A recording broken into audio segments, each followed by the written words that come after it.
আমার নাম কালী। গায়ের রং কালো বলে জন্মের সময় ঠাকুমা বলেছিল, বাবা গো, এ যে একেবারেই মা কালী। সেই থেকেই আমার ডাক নাম হয়ে গেল কালী।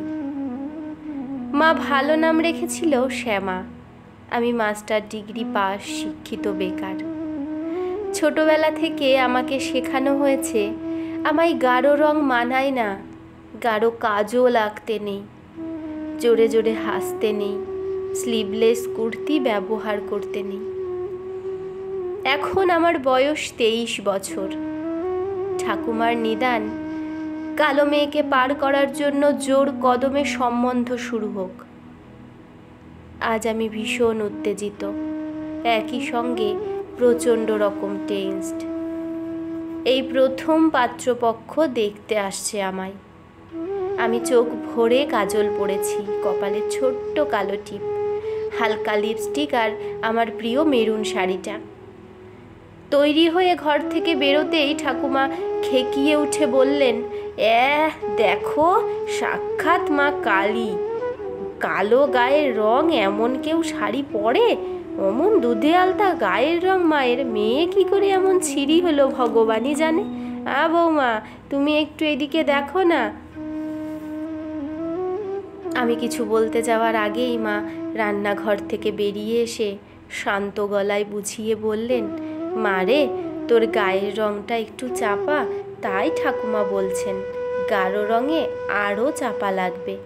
হালকা রঙের কিছু পর না, দেখ রংটা খুলবে।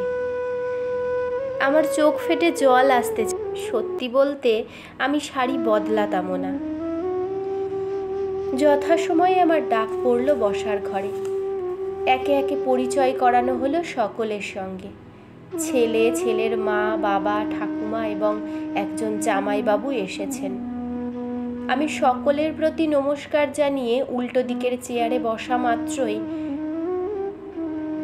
আমার ঠাকুমা বলে উঠলেন, আমাদের মেয়ে বাপু কালো ধলো, তবে রান্নাবান্না কাজকর্মে বেশ এক্সপার্ট।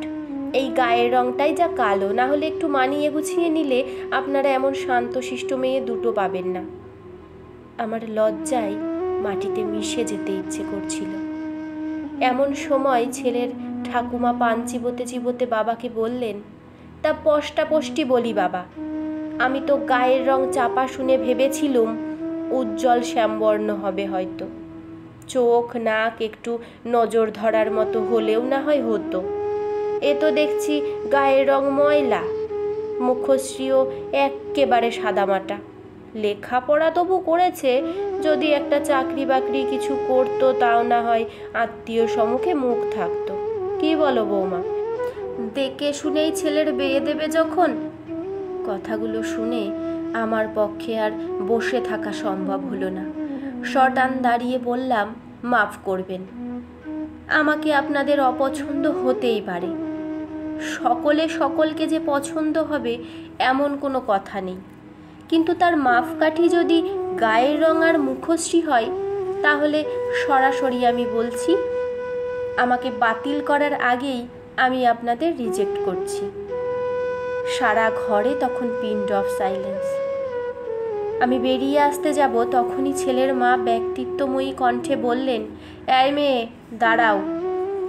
আমি হলাম ছেলের মা, ছেলেকে আমি পেটে ধরেছি, আমার তো একটা মতামতের দাম আছে নাকি? মা, বিয়ের সময় আপনি এবং বাবা আমার কালো রং নিয়ে যথেষ্ট হেনস্থা করেছেন আমার বাবাকে। প্রচুর টাকা পয়সা যৌতুকও নিয়েছেন এটাকে ইস্যু করে। সারা জীবন আমাকে ছোট করেছেন জনসমক্ষে। আমি মুখচোরা ছিলাম, কিছু বলতে পারিনি, কিন্তু আমার ছেলের জন্য আমার এমন প্রতিবাদী মা কালীই দরকার। আমি জানি আমার ছেলের এতে অমত হবে না, আর আপনি তো রোজ সন্ধ্যায় ভক্তি ভরে গান, শ্যামা আমার কালো, তা এই শ্যামাতে এত আপত্তি কিসের? সবচেয়ে বড় কথা, আপনার নাতিও যথেষ্ট কালো মা। কথা শুনে ঠাকুমা বললেন, ও তো বেটা ছেলে, সোনার আংটি আবার বাঁকা। কি জানি বাপু, এত আদিক্ষেতা, বিয়ের পর বজায় থাকলেই ভালো। এমন সময় নীরবতা ভেঙে স্বয়ং পাত্র বলে উঠল, আরে থাকবে ঠাকুমা, থাকবে, সারা জীবন আদিক্ষেতা বজায় থাকবে। কি জানেন, আপনার নাতনিকে কলেজ যাওয়ার পথে রোজ দেখতাম। ওই কোমর ছড়ানো এক পিঠ চুল আর বুদ্ধিদীপ্ত দুটো চোখ ছাড়া আর কাউকে মনে ধরল না যে। সময় পাল্টাচ্ছে, রুচিগুলো বদলাতে হবে তো নাকি? জং ধরে গেল যে আদ্যিকালের ভাবনায়। দিন না আপনার নাতনিকে আমার হাতে তুলে। রং যদিও বেজায় কালো, আমি কিন্তু পাত্র ভালো। কথাগুলো শুনে সবাই হো হো করে হেসে উঠল।